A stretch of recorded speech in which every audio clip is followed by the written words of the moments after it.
Hello दोस्तों, घूमते फिरते में आपका स्वागत है। आज हम आपको लेकर चलते हैं मुग़ल बादशाह जलालुद्दीन अकबर के ख्वाबों की नगरी फतेहपुर सीकरी में। फतेहपुर सीकरी दिल्ली से करीब 240 किलोमीटर दूर स्थित है, जबकि आगरा से इसकी दूरी मात्र 36 किलोमीटर है। फतेहपुर सीकरी लाल बलुआ पत्थरों से बनाई गई एक नायाब नगरी है, जो आज भी दुनिया भर के पर्यटकों के लिए मुख्य आकर्षण है। फतेहपुर सीकरी राजस्थान और उत्तर प्रदेश के बॉर्डर पर उत्तर प्रदेश में स्थित एक छोटा कस्बा है, जिसकी आबादी 43,000 के करीब है। हम जानते हैं कि 1526 में बाबर के आगमन से लेकर 1648 तक आगरा मुगल साम्राज्य की राजधानी रहा और इसके बाद शाहजहां ने दिल्ली के लाल किले का निर्माण करवाया और अपनी राजधानी को दिल्ली में शिफ्ट कर लिया। अकबर ने अपनी राजधानी आगरा से की बजाय सीकरी में क्यों स्थापित की, इस पर इतिहासकारों की कोई एक राय नहीं है। कुछ इतिहासकार मानते हैं कि वह आगरा की भीड़ भाड़ से दूर जाकर बसना चाहते थे, और कुछ लोग यह मानते हैं कि यहाँ पर सलीम चिश्ती की दरगाह थी। कहा जाता है कि इस दरगाह पर मन्नत मांगने से अकबर को पुत्र की प्राप्ति हुई थी। 1569 में अकबर ने अपनी देखरेख में इसका निर्माण आरंभ करवाया था और सन 1571 में अकबर की यह ख्वाबगाह बनकर तैयार हो गई थी। उन्होंने अपने जीवन के 15 साल यहाँ बिताए और इसके बाद उन्होंने अपनी राजधानी वापस आगरा में स्थानांतरित कर दी। कहा जाता है कि बाद में लाहौर को भी अपनी राजधानी बनाया, जहाँ से वो नॉर्थ वेस्ट में काबुल फतेह के लिए निकले थे। इसके बाद से फतेहपुर सीकरी वीरान होता चला गया। 1803 में ईस्ट इंडिया कंपनी ने आगरा पर कब्जा कर लिया और उसके बाद कंपनी ने यहाँ एक प्रशासनिक केंद्र स्थापित किया, जो कि 1850 तक रहा। 1815 में सीकरी के स्मारकों की मुरम्मत भी करवाई गई। फतेहपुर सीकरी को अपनी उत्कृष्ट कला के लिए 1986 में यूनेस्को द्वारा वर्ल्ड हेरिटेज साइट का दर्जा प्रदान किया गया और तब से इसका रखरखाव बेहतर होता चला गया और आज यह एक संभाल कर रखी गई धरोहर है। तो चलिए चलते हैं फतेहपुर सीकरी की सैर करने। हम लोग फतेहपुर सीकरी में देर शाम को पहुंचे थे, क्योंकि यह एक छोटा कस्बा है, तो हम थोड़े आशंकित थे कि न जाने ठहरने की कोई अच्छी जगह मिलेगी या नहीं। लेकिन स्मारकों के करीब ही हमें एक अच्छा होटल मिल गया, जिसके हमने 1200 रुपये प्रति कमरा दिया।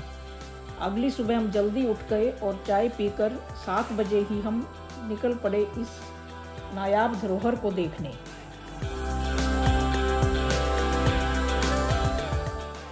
फतेहपुर सीकरी के स्मारकों की स्थापना 2 प्रांगणों में की गई है।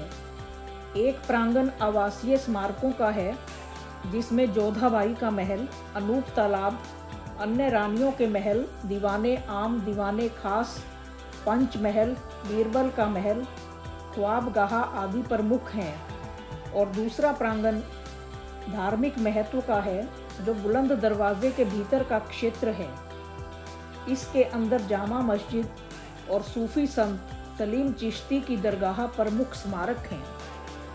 सड़क से स्मारकों की तरफ बढ़ने पर सामने ही बुलंद दरवाज़ा दिखाई देता है और दाईं तरफ मुड़कर थोड़ा चलने पर आवासीय स्मारक बने हुए हैं। आवासीय स्मारकों के बाहर टिकट विंडो बनी हुई है, जहां 50 रुपये इंडियन सिटीज़न के लिए और विदेशी नागरिक के लिए 610 रुपये की टिकट लेकर ही कोई भी अंदर जा सकता है। अंदर जाने के बनाए गए रास्ते पर चलते हुए जोधाबाई का महल का एक बोर्ड दिखाई देता है और इस रास्ते से अंदर संकरे रास्ते से होते हुए आगे एक खुला प्रांगण दिखाई देता है। इस प्रांगण के आसपास चारों तरफ बिल्डिंग्स बनी हुई हैं। दोनों प्रांगणों में 47 स्मारक हैं। इसका एक बोर्ड भी आपको सूचना देता है। चलते हुए सामने एक तिकोने छत दिखाई देती है जिसमें किन्नर रहते थे जो कि रानियों की सेवा करते थे। और इसके आगे चलते ही बाईं तरफ सबसे बड़ा महल जोधाबाई का महल दिखाई देता है, जिसमें एक बड़ा गेट लगा हुआ है। महल के बाहर बोर्ड लगे हुए हैं जिन पर कि जोधाबाई के महल के बारे में इंफॉर्मेशन लिखी गई है।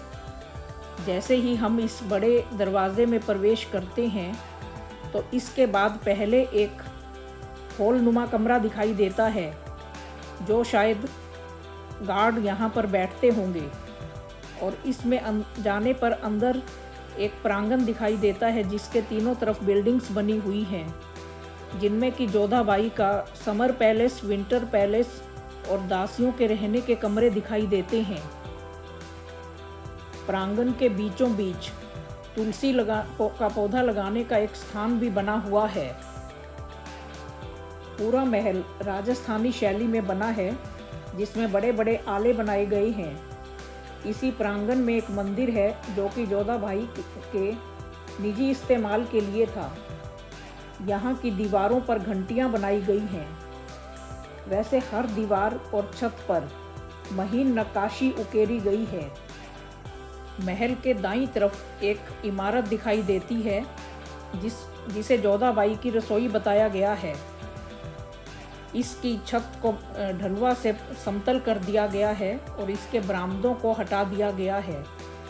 इस पर सुंदर आकृतियां उकेरी गई हैं। इस पर झुमकों और चटाइयों के डिजाइन भी बनाए गए हैं। यहाँ हर तरफ जोधाबाई की झलक दिखाई देती है, लेकिन ऐतिहासिक दस्तावेजों में जोधाबाई का कहीं भी नाम नहीं है। यहाँ तक कि सलीम को भी मरियम की औलाद बताया गया है और मरियम का महल भी इसी परिसर में मौजूद है। महल से निकलकर सामने अनूप तालाब दिखाई देता है, जिसके दाईं तरफ एक 3 मंजिला इमारत है जिसे अकबर की ख्वाबगाह अर्थात सोने का कमरा भी कहा जाता है। यहाँ पर अकबर का बेड ऊंचाई पर बनाया गया है, जहाँ पर सीढ़ियों से चढ़कर ही जाया जा सकता था। और यहाँ से अनूप तालाब भी सुंदर दिखाई देता है। अनूप तालाब के बीचों बीच एक प्लेटफॉर्म बना हुआ है और यहाँ तक पहुँचने के रास्ते भी बनाए गए हैं। माना जाता है कि इसी तालाब के प्लेटफॉर्म पर बैठकर अकबर के मुख्य संगीतकार तानसेन अपने राग सुनाया करते थे और इसके नज़दीक बने ख्वाबगाह में बैठकर उसके संगीत और रागों का अकबर आनंद लेते थे। इसके पास ही ग्राउंड पर चौसर भी बनाई गई थी, जिसमें बादशाह अपनी रानियों के साथ खेला करते थे। तालाब की बगल में ही एक ऊंची इमारत दिखाई देती है जो कि 5 मंजिल बनी हुई है और खुला महल है। इसे पंच महल भी कहा जाता है। यह महल कुल 176 स्तंभों पर खड़ा है। इस महल की पहली मंजिल पर 84 स्तंभ, दूसरी मंजिल पर 56 स्तंभ, और जैसे जैसे ऊपर जाते हैं तो स्तंभों की संख्या भी कम होती जाती है। तीसरी मंजिल पर 20, चौथी पर 12 और सबसे ऊपर 4 स्तंभ हैं जिन पर बैठकर अकबर हवा का आनंद लेते थे।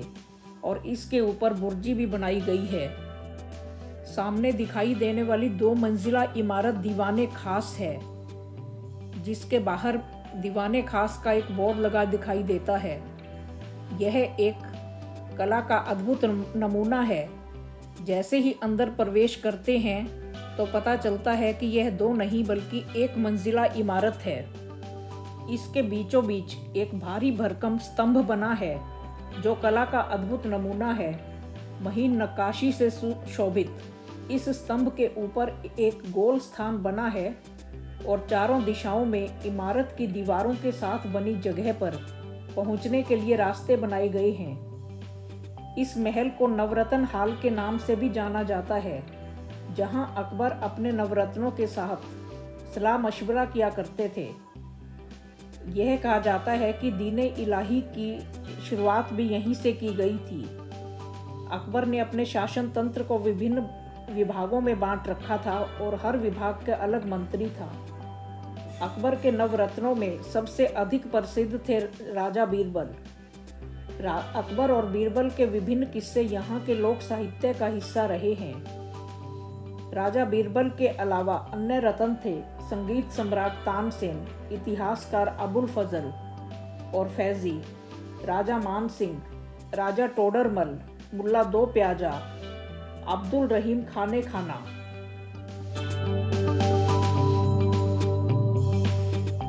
इसी परिसर में एक बोर्ड दिखाई देता है जिस पर तुर्की सुल्ताना का मकान लिखा गया है।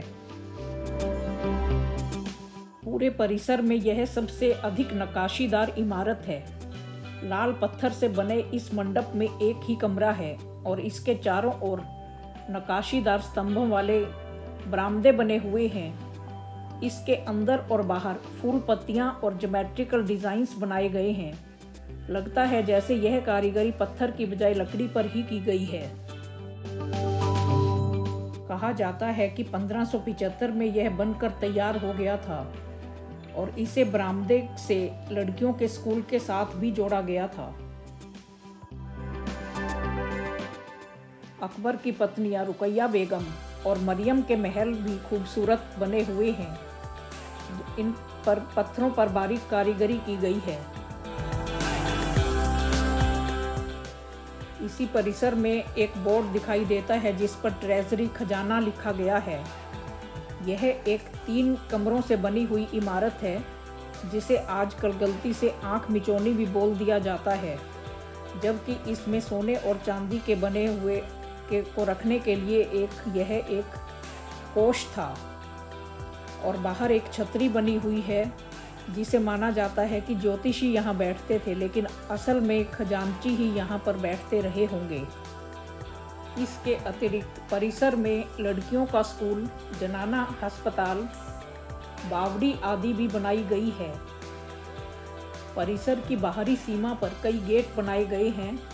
व्यापारियों के ठहरने के लिए सराय परिसर के बाहर ही बनवाई गई है।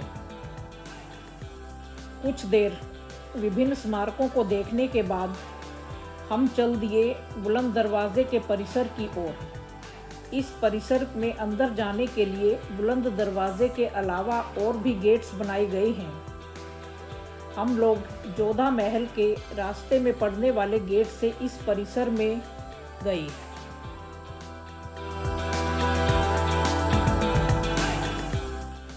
अंदर जाते ही एक विशाल भव्य परिसर दिखाई देता है।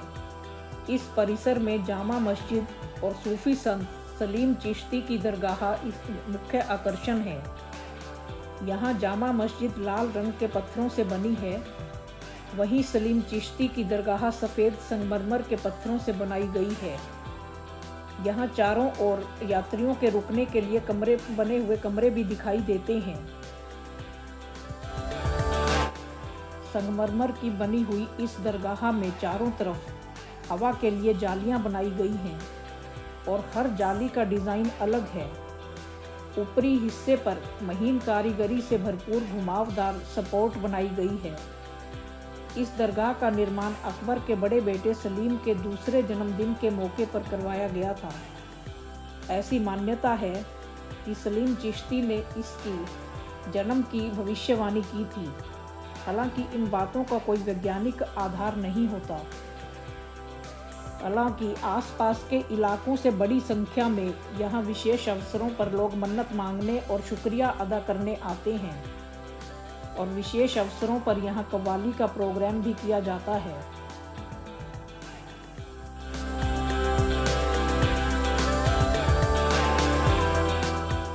वास्तव में ही इसकी जालियों पर बनाई गई कारीगरी देखते ही बनती थी।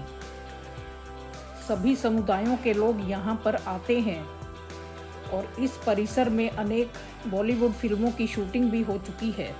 परिसर में ही सलीम चिश्ती के पुत्र की दरगाह भी बनी हुई है।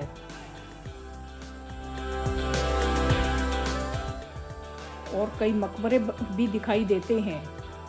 हमने भी कुछ समय यहाँ बिताया और फिर हम बाहर जाने के लिए चल पड़े बुलंद दरवाजे की तरफ।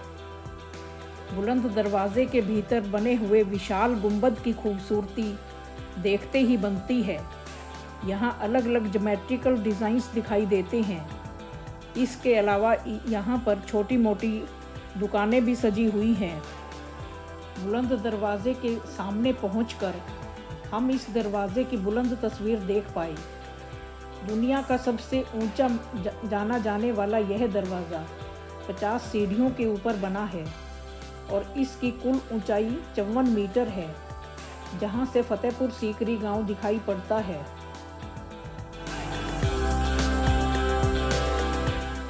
इसकी खूबसूरती और नक्काशी देखते ही बनती है। बुलंद दरवाजे का निर्माण अकबर ने 1573 में गुजरात पर फतेह के बाद से करवाया था, इसलिए इस प्रांगण का नाम फतेहपुर रखा गया। इस प्रकार फतेहपुर और सीकरी गांव को मिलाकर फतेहपुर सीकरी नाम से जाना जाने लगा।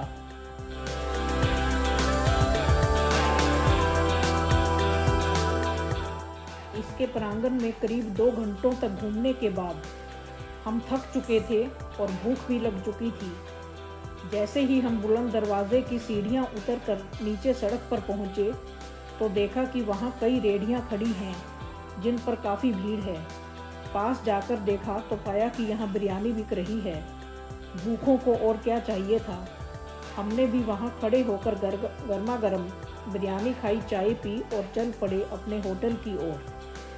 नाश्ता हो चुका था, इसलिए हम अपनी अगली मंजिल आगरा की तरफ चल दिए। आशा है आपको हमारी यह वीडियो पसंद आई होगी। आप इसे लाइक और शेयर तो कर ही देंगे, सब्सक्राइब भी कर ही देना और इंतज़ार करना हमारी अगली वीडियो का, जिसमें हम आपको दुनिया भर में मोहब्बत की इमारत के रूप में जाने जाने वाले ताजमहल की सैर करवाएंगे। Thank you.